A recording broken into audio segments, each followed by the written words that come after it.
Kan nama saya kan Sumarti, sakit-sakitan ganti Gadarwati, sakit-sakitan ganti Sudarwati, sakit-sakitan ganti Sumarti gitu kan. Sama dulu ya, dari dulu Tuhan tuh ngasih sakit saya penyakit 7 rupa deh. Sampai akhirnya aku kasih nama sendiri Titi Puspa, supaya bapak saya tidak tahu kalau saya tuh nyanyi di radio dengan nama Titi Puspa. Nggak taunya kalau ke Jakarta mesti pakai surat dari orang tua. Nah, ketahuan.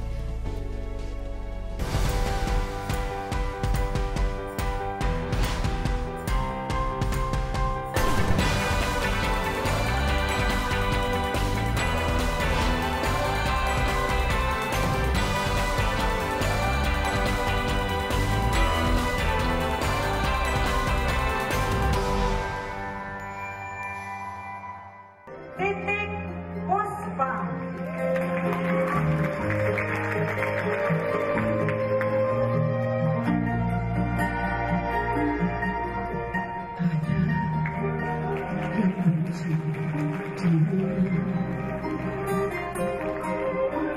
Ada yang butuh dirinya.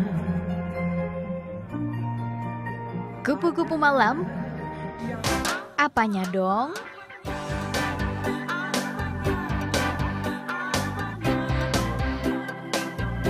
Marilah kemari.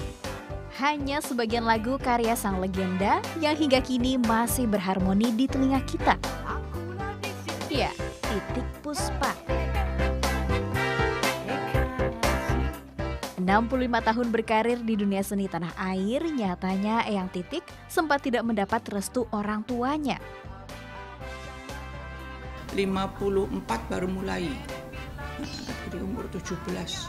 Itu aja nyuri-nyuri, karena bapak saya bilang, aku tidak boleh jadi tukang nyanyi, memalukan orang tua. Ya, jadi penyanyi itu dulu itu udah deh, jelek aja gitu. Selalu terbahaya, selalu ku kenal, walau di kau kasih gugur sudah. Memulai karir sebagai bintang radio, Titik terus melakukan beribu cara untuk terus membesarkan namanya. Gadarwati, sakit-sakitan ganti Sudarwati, sakit-sakitan ganti Sumarti gitu kan. Sama dulu ya, dari dulu Tuhan tuh ngasih sakit saya penyakit 7 rupa deh.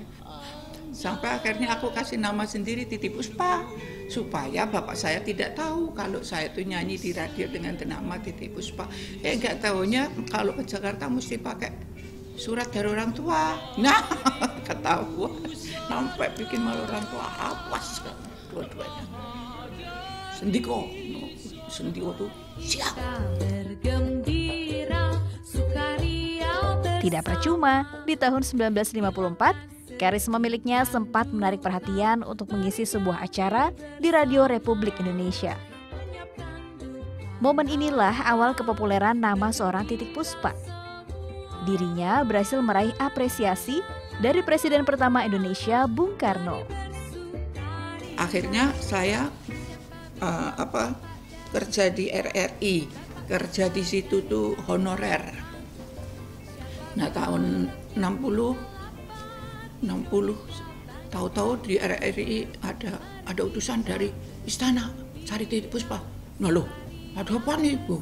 Kan kaget, kita kan kagum sekali sama Bung Karno tuh, dengerin pidatonya aja bisa nangis kamu, bisa gemeter, bisa terenyuh, bisa semangat. Itu gila Pak. Ditimbali, gemeter aku melakukan hampir nggak bisa. Tapi nggak boleh begitu. Jadi gimana? Mesti pakai kain. Jadi balik dulu pakai kain. Udah sampai di sana. Oh kita Titik Puspa inje. Jarine pinter nyanyi, boten namun saged ya. Katanya bisa nyanyi, enggak, cuma bisa aja. Coba sekarang nyanyi. Lagunipun menapa? Sakar nyanyi. Aku tuh nggak berani lihat dia. Begitu salaman ngelihat tueng gitu loh. Cakepnya, masya Allah itu orang. cuakap, terus, oh suaramu bagus sekali, kamu juga pakai kainnya pinter, bagus, kemudian ini semua sendiri, wah hebat sekali. Yaudah, mulai sekarang kamu jadi penyanyi istana. Toang, saya tuh lemes, saya ini ada di dunia apa di surga gitu ya. Dirinya pun sempat mendapat ujian lain. Kanker serviks sempat bersarang di dalam dirinya. Tidak hanya sekali, kanker berstadium 3 ini membuat dirinya menyerah menjalani hidup. Waktu sakitnya itu, saya sampai bilang, Tuhan aku udah gak kuat, ambil aja. Mau taruh di mana saja, masa bodoh. Mana aja itu, mau surga, mau neraka. Udah terserah deh, pokoknya saya udah gak kuat. Tapi kalau saya masih harus ada di dunia, beri saya isyarat. Setengah jam kemudian, Mbak ada tiket early in the morning, Jakarta. Mama itu dokternya ada 3, Arab dokter 100 tiket. Udah ke Jakarta, terus meditasi. Dilalah ada orang yang itu terus ada yang nunjukin 13 hari. Satu harinya 5 jam. Jadi misalnya pagi istirahat, siang istirahat, gitu. Dah 13 hari sembuh katanya. Ini, Pak kok saya tadi kok kayak terbang kayak ini seperti di atas langit yang kayak apa aku mati apa ya, ini kok kayak surga, kok indah sekali gitu kan. Tapi akhirnya duduk. Pak saya ini ya itu namanya sembuh dari Hong Kong. Aku bilang nggak percaya ya sudah. Wah udah, tapi kok nggak sakit. Kemarin tuh tadi tuh masih sakit. Begitu saya naik itu disebut tungkuan. Tungkuan itu membuka gerbang kesembuhan.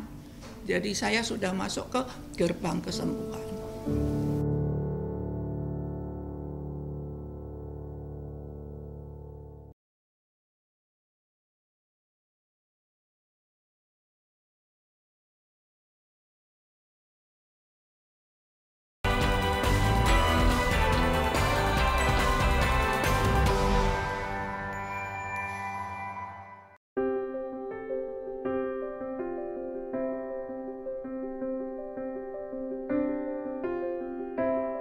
Menjadi seorang penyanyi tenar pada masanya, tidak jarang Titik kerap menjadi juri dalam berbagai perlombaan yang berhasil melahirkan penyanyi-penyanyi berbakat. Salah satunya penyanyi daerah Eli Kasim, si penyanyi Minang. Very proud to present to you tonight, Eli. Kejelian seorang Titik Puspalah yang akhirnya membukakan pintu karirnya di dunia tarik suara. Lurilah jalan banyak kumbang, Babelo jalan kayu jati. Tahun 60 itu, awal-awal tahun 60, saya mengikuti semacam perlombaan nyanyi di RRI. Waktu itu Mbak Titi salah satu dari juri. Di antaranya ada Mbak Titi, Om Bing Slamet, Samsa Imun, Surni Markiman gitu ya. Nah, pada perlombaan itu aku jadi juara gitu.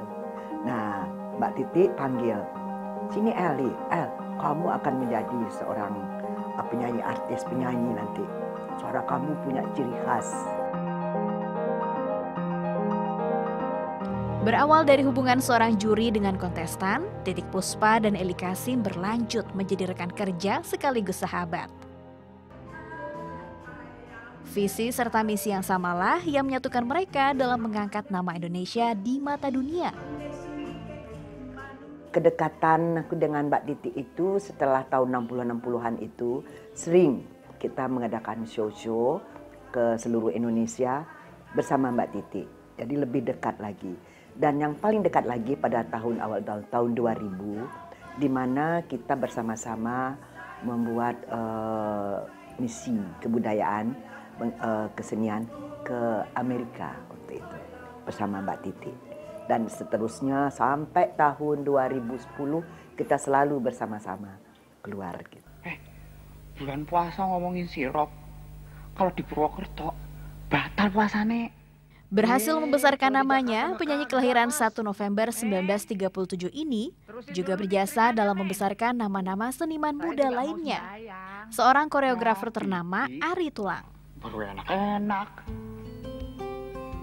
Aku kenal Eyang Titi Puspa tuh dari tahun 87. Waktu itu aku ikutan operet Papiko yang pada waktu itu merupakan salah satu impian aku untuk bisa bergabung di situ. Waktu itu diawalin jadi gembel, nari-nari, hanya nari-nari. Sampai kemudian Eyang Titi Puspa nyari salah satu dari penari untuk nemenin Mus Mujiono adegan mengemis di rumahnya Elvi Sukaisi. Karena aku paling kurus, akhirnya aku dipilih sama Eyang. Udah kamu aja karena kamu kurus banget, dia bilang gitu. Saya segini. Walaupun cuma sebentar itu ternyata mencuri perhatian penonton televisi Republik Indonesia pada saat itu, cuma ada satu itu. Sampai semua orang tiba-tiba, gue kayaknya rasanya semua orang lihat gue jadi artis terkenal karena ini yang di Papiko, ini yang di Papiko. Dari situ Eyang menawari lagi di tahun depannya, tahun 88, dapat peran yang lebih besar lagi jadi Yatimin. Nah udah deh tuh dari situ bergulir berapa kali, sering kali membantu setiap acara operetnya Eyang Titi Puspa. Dan akhirnya aku dapat porsi menjadi koreografer untuk koreografi di acara-acara Eyang Titi Puspa. Jadi kalau bisa dibilang nih intinya, kalau nggak ada Eyang Titi Puspa pada saat itu mungkin udah nggak ada nama Ari Tulang di Indonesia.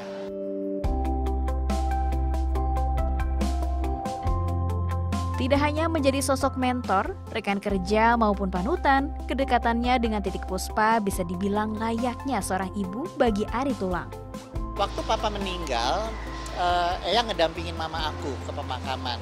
Karena mama juga pasti ada sedih pada saat itu. Dan dia selalu ada di situ dampingin sampai dia, ayo naik mobil aku aja. Benar-benar ini jadi kayak bagian keluarga. Kemudian ketika mama meninggal, di rumah sepi, aku masih sedih, dia datang main di rumah situ ngobrol-ngobrol, bercanda-bercanda, lucu-lucu. Dia bilang, kamu jangan sedih ya, gitu. Masih ada aku juga ibu kamu, dia bilang.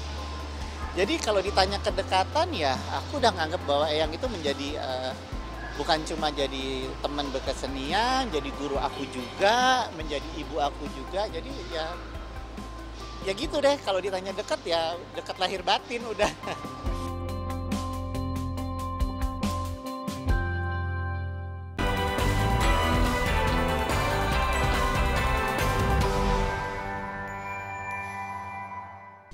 Vivi mau dibawa kabur ke kota. Lepas deh burung di tangan. Ya tangkap burung yang lain. Nggak bisa, Mak. Vivi kan di sini yang paling top. Lagi pula, mumpung Vivi mau sama Ateng, Mak. Kan yang lain belum tentu mau sama Ateng. Tidak hanya terkenal sebagai seorang penyanyi, Titik Puspa juga dikenal sebagai pemain film berbakat. Total sekitar 21 film sudah ia mainkan, dimulai dengan film Di Balik Cahaya Gemerlapan tahun 1966.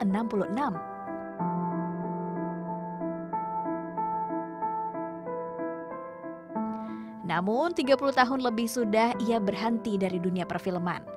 Hingga satu sinias Indonesia kembali mengangkat nama Titik Puspa dengan segala pengalamannya.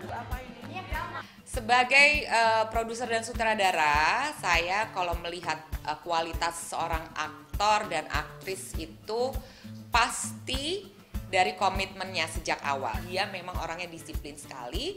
Jadi 4 jam minimal sebelum call time tuh dia pasti sudah bangun. Kamar pintu udah dibuka jam 3 pagi. Kita udah kelatak-kelatak ya udah aku ambil ngantuk-ngantuk kayak ngintip. Dia udah dandan semua sendiri. Tak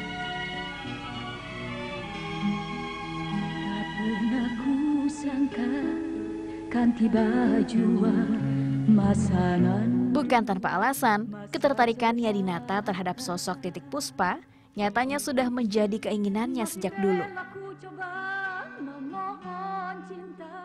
Rasa kagum atas kemampuan seni Titik Puspa jugalah yang akhirnya membulatkan tekad Technia untuk mengajak dalam proyek filmnya.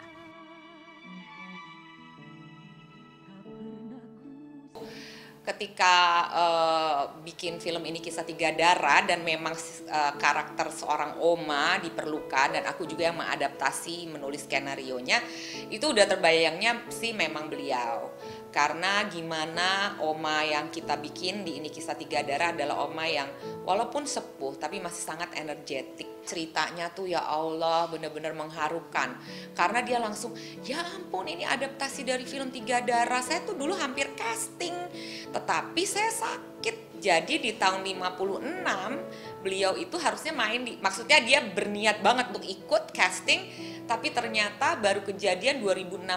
Jadi dari tahun 56 ke 2016, artinya 60 tahun kemudian ya. Sampah sayang, wiu sampah sayang, wiu sampah sayang, gemes ini geregetan.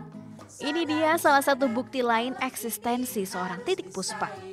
Grup vokal bentukan tahun 2004-nya ini sudah banyak menciptakan dan membawakan banyak lagu anak syarat dengan nilai kebangsaan juga kehidupan, seperti lagu Sampah Sayang tadi.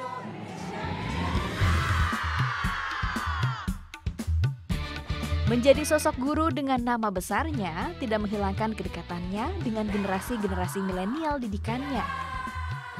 Kepedulian Titik Puspa terhadap mental serta masa depan anak-anak Indonesia lah yang membuatnya membentuk grup vokal penyelamat generasi muda ini. Jadi pada awalnya Eyang Titi membuka audisi melalui online, lalu ada 100 lebih mungkin yang daftar ya? Nah terus awalnya tuh waktu kita ikut audisi belum tahu banget, belum kenal Eyang banget, dan biasanya Eyang tuh terkenal untuk buat musikal, bukan untuk buat vokal grup kayak gini.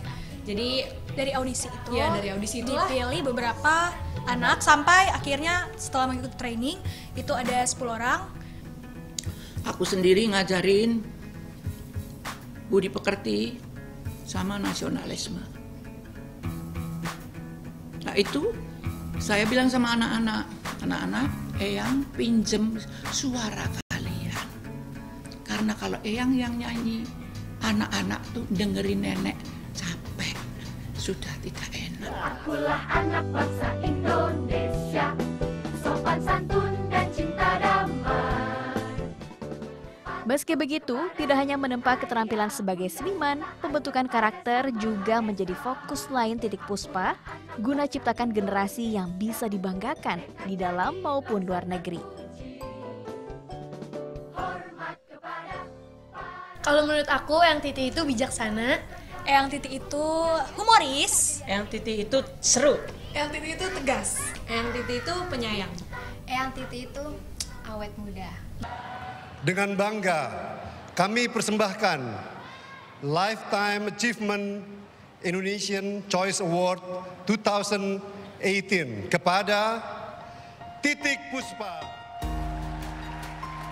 Banyak perjuangan yang telah dilaluinya sebagai bentuk bakti terhadap negeri.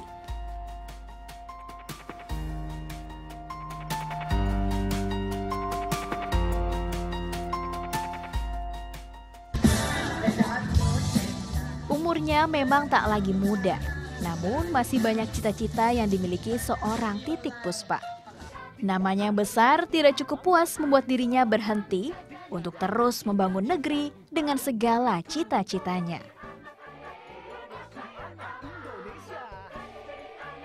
Kami anak Indonesia. Satu, yang memang betul-betul saya inginkan karena saya adalah seniman. Teater. Teater buat anak-anak supaya mereka bisa punya rasa Indonesia. Wisatawan dari luar negeri di Jakarta itu ada apa? Masuk neng kafe, neng mall, neng itu. Di mana tempat seni budaya itu? Yang bisa terus berhari-hari dia ada di situ. Tapi kita harus cari tempat dan guru dan itu manajemen kalbu, ya, bukan cuma manajemen uang, manajemen kecintaan kepada tanah air, manajemen bagaimana membesarkan anak dengan tata krama budi pekerti. nasionalisme.